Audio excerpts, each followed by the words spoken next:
Tonight, WRAL investigates the dramatic increase in highway pursuits. In 2022, the Highway Patrol got into chases with more than 1,000 drivers. And the consequences can be devastating. Of those 1,000+ chases, 7 people died. 13 were seriously hurt. WRAL Investigates Joe Fisher talked with an expert who questions whether the Highway Patrol's chase policy is too vague.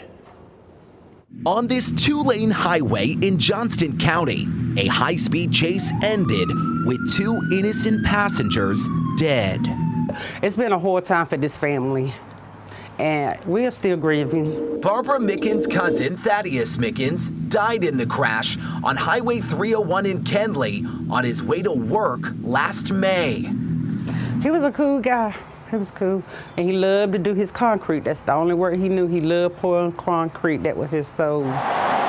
Troopers tried stopping Tanya Terry for speeding, the pursuit reaching 112 miles an hour before Terry lost control and slammed head-on into this white pickup truck. I blame her to a certain extent, but I'm more upset with the police because I still feel like they could have had backup, and you shouldn't have chased this woman through town.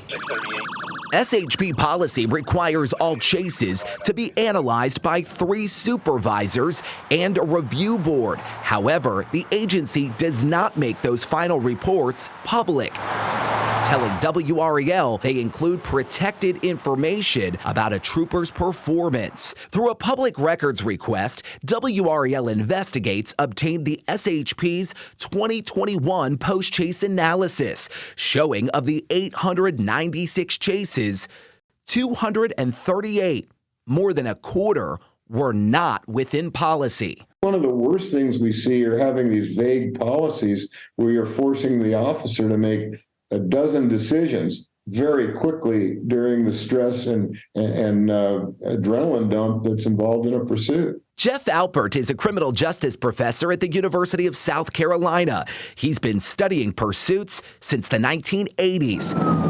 He believes chases should be limited to violent crimes. You don't want bad guys getting away, but you can't put the public at huge risk. The 2021 report shows a majority of pursuits, 63%, started because of speeding, with dozens of chases tied to registration violations, reckless driving, and DWI.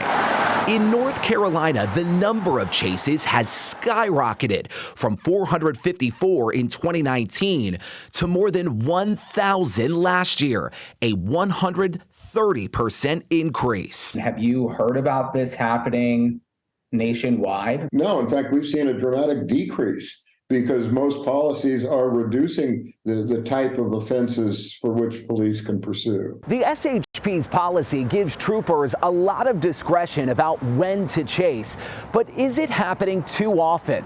We wanted to talk with Colonel Freddie Johnson, but he declined multiple requests to sit down and talk about the numbers. In a statement, the patrol said, "There have been no policy or procedural changes on our part attributing to the rise in the number of pursuits.